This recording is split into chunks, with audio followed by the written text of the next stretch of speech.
जय श्री राम दोस्तों, स्वागत है आपका मेरे चैनल भारत का गौरव पे। और आज की वॉक पे चर्चा में यूएस के एक सेनेटर ने, जो कि यहाँ के लगभग एमपी का बराबर होता है, कहा कि भारत का बैल्कनाइजेशन करना चाहिए। बैल्कनाइजेशन का मतलब हिंदी में बोले तो भारत तेरे टुकड़े होंगे। और ये इंशाअल्लाह नहीं है, ये इंशा यीशु ब्रिगेड है। ये यूएस के सेनेटर हैं, डेवलप्ड वर्ल्ड के लीडर हैं। भाई आपको भारत से पहली बात तो लेना देना क्या, दूसरी इतनी घृणा क्या? घृणा ये है कि भारत ग्रो कर रहा है, भारत आपके शर्तों पे नाच नहीं रहा है, आपके आगे झुक नहीं रहा है। और ये तमन्ना इनकी कई सालों से थी, और जब जब भारत मजबूत होता है तब तक उनकी तमन्ना होती है। और एग्जाम्पल देते हैं कि जैसे यूएसएसआर का बाल्कनाइजेशन हुआ, तो सवाल ये पूछना चाहिए कि जिस कंट्री ने दुनिया में सबसे ज़्यादा आतंकवाद फैलाया हुआ है, जिस कंट्री ने सबसे ज़्यादा दुनिया में दहशत फैलाई हुई है, उस कंट्री का बाल्कनाइजेशन क्यों नहीं होना चाहिए? यूनाइटेड स्टेट्स ऑफ अमेरिका को डीएस से क्यों नहीं बनना चाहिए, divided states of America? Because United तो वो कुछ है नहीं सिवाय सड़कों के और पुलों के। एक स्टेट दूसरे स्टेट से बात नहीं करना चाहती, देखे लड़ाइयाँ रहती हैं वहाँ पर। एटलीस्ट भारत को एक कल्चर तो जोड़ता है, और कल्चर आज का नहीं है, कल्चर हजारों साल पुराना है। वो भारत की नींव है, भारत का सूत्र है, जो भारत को एक सूत्र में पिरोता है। Divided states of United America जो है वो क्या है?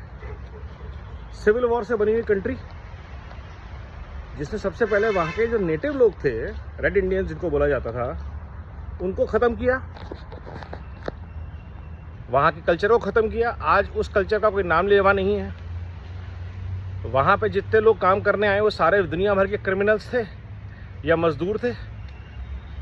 यूरोप के जितने राजाओं की, पोर्टुगल से लेकर के, यूएस से लेकर के, यूके से लेकर फ्रांस, इटली, इन सब की जितनी नाजायज़ औलादें होती थी, इनको अमेरिका भेज दिया जाता था। लूटने गए थे वो अमेरिका, और अमेरिका को उन्होंने दबा के लूटा। और एक साल नहीं लूटा, 200 साल 300 साल से लूट चल रही है। और फिर वो लूट वाली मेंटालिटी, जो कि कॉलोनियल माइंडसेट था, इन्होंने ग्लोबलाइजेशन के नाम पे, ग्रोथ के नाम पे, कॉम्पिटिटिव एडवांटेज के नाम पे दुनिया को बेची सेकेंड वर्ल्ड वॉर के बाद। और अब ये बात कर रहे हैं भारत के बैल्कनाइजेशन की।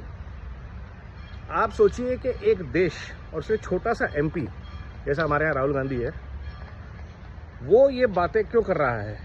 कहाँ से उसे ये अपडेट मिल रहा है कि ऐसा हो सकता है, ऐसा लोग चाह रहे हैं? ये सोचने की बात है।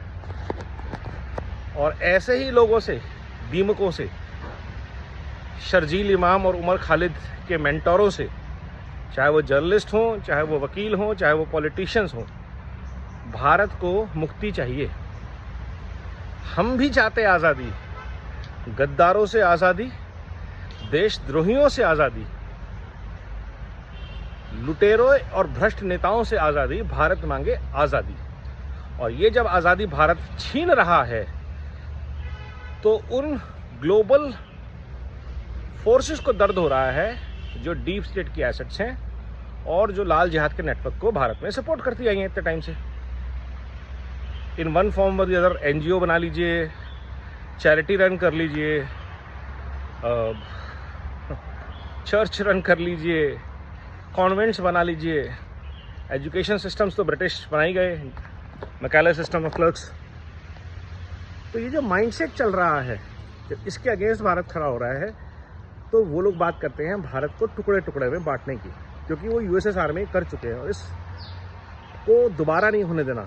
इसलिए ज़रूरी है कि जो CIS कंट्रीज़ हैं वो एक साथ आएँ।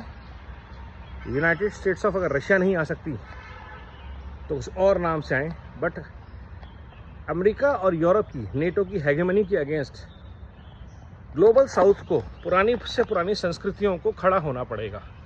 जो हिस्ट्री में हुआ उसको भूल के, it's time for the global south with Bharat and Asian cultures to rise together, जिसकी पहली झलक हमें SCO समिट में देखी, जिसका कि बहुत दर्द बहुत लोगों को होने वाला है और हो रहा है।